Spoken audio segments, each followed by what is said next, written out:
This version of the Touchstone Pictures logo, lasting from 1986 to 2003, appeared at the start of many beloved films. Like everyone else, I always assumed that the iconic streak represented a flash of lightning. I even used a lightning bolt symbol in the thumbnail to duplicate that streak. It wasn't until doing research for this video that I finally understood what this mysterious image is really depicting. Turns out, it isn't a lightning bolt at all. We'll get to the surprising answer later in the video, but first, if you enjoyed this content, please remember to like and subscribe for even more trips into the Logoverse. Now let's take a look at the fascinating story behind the origins of Touchstone Pictures. That story begins in the 1970s with Walt Disney Productions, a time when the Mouse House was struggling just to remain relevant. The 1970s marked an era of bold experimentation for American cinema. Films pushed the boundaries in ways they never could have before the collapse of the studio system in the mid-1960s. Stronger depictions of violence, daring subject matter, and more intense scares were the highlights of a new golden age, with audiences flocking to one provocative classic after another. This left Disney battling a serious image problem. Although world famous for their wholesome, G-rated family films, that proved to be a double-edged sword. Teenagers and adults were steering clear of Disney Productions, put off by the studio's reputation. The G rating exemplified Disney's association with harmless movies meant for little kids. President of the studio Ron Miller, who, by astonishing coincidence, just happened to be Walt Disney's son-in-law, made it his goal to change the public's perception of what a Disney movie could be. But that meant producing edgier movies targeted at older audiences. In other words, the G rating had to go. Before we continue, it might be a good idea to review the state of the MPAA rating system in the 1970s. There was, of course, G, meaning general audiences. This was Disney's bread and butter. No swearing, no blood, and certainly no sex. Then PG, R, and finally X, which originally had nothing to do with the adult film market and was instead usually slapped on films with excessive violence. You've probably noticed a big absence. PG-13 wasn't created until 1984. So until then, the PG rating had to cover a very broad range of movies. For example, Jaws was released as a PG film, something that would no doubt surprise modern audiences. But since it didn't quite reach the level necessary for an R, the only available choice back at the time was PG. It's funny, today going from G to PG is barely noticeable, but back in the 70s, it was shocking for Disney to step outside the G-rated sandbox. Their efforts to reach a more mature audience resulted in Disney's first ever PG film, 1979's The Black Hole. Initially conceived as a sci-fi spin on the Poseidon adventure set in outer space, The Black Hole evolved over a tortured development process, becoming an odd mix of Star Wars and 2001: A Space Odyssey. As proof of how influential a movie logo can be on the minds of audiences, director Gary Nelson suggested dropping the name Walt Disney from the opening credits altogether, fearing teenagers and adults would avoid the film based on its connection to the Mouse House. Costing just under $20 million, with another $6 million spent on marketing, The Black Hole was the most expensive Disney film up to that point. Despite high hopes, the film pulled in a modest $35 million. Not a flop, but far from the galaxy-sized hit Disney had wanted. That mediocre reception didn't stop the studio from continuing its push to create more mature films, but the results were deeply underwhelming. Released in 1980, The Watcher in the Woods was billed as Disney's answer to The Exorcist. After a wave of terrible reviews, The film was quickly pulled from theaters for extensive reshoots. A whole 18 months passed before the new version was sent to theaters. By then, nothing could save the film from a box office death. Disney's other PG films that year bombed as well. Condor Man, Dragon Slayer, and The Devil and Max Devlin. Bill Cosby as a minion of the devil. Perfect casting. 1982 would prove even more disastrous, the company losing $27 million, that's about $100 million in today's money, thanks to the underwhelming performances of Night Crossing, Tex, and Tron. Disney limped into 1983 with yet another slate of PG-rated films. Never Cry Wolf, Trench Coat, and Something Wicked This Way Comes. That last title could have described the box office grosses for each of these movies. Following so many failures, a drastic change was necessary.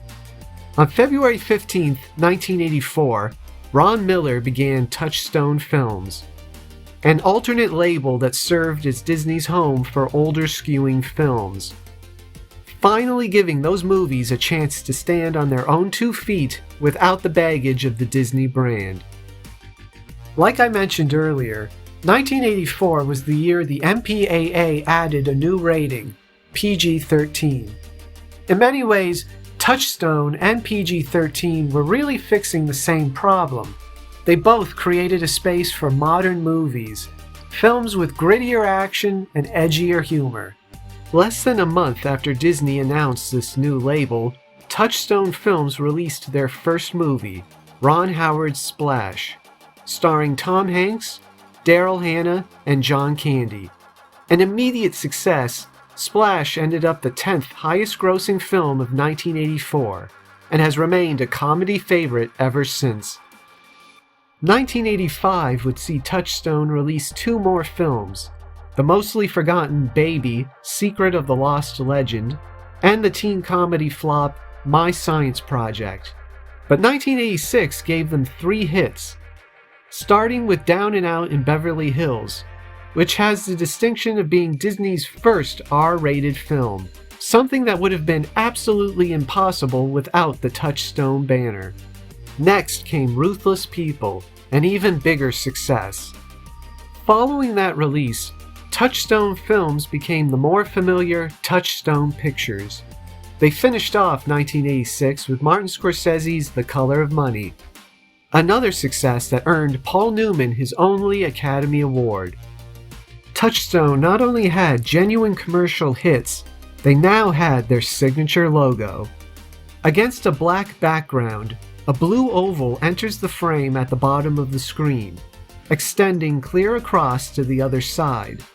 As the oval shrinks, the words Touchstone Pictures trail into place behind it. The oval becomes a circle, while a golden light flickers along each letter of Touchstone, working backwards until it reaches the blue circle and flashes to take the form of a streak, what I always thought was a lightning bolt. But like I teased in the beginning of the video, this symbol is something else entirely. So, just what the heck is it supposed to be? Well, the answer lies in the name Touchstone. That word has a couple of meanings. The more modern is a standard against which others of the same type are compared. But if we go back even further in history, a lot further, we find that a touchstone was actually a physical tool. People in ancient Rome and Greece needed a way to test the quality of precious metals. For example, gold. Their method was simple but effective.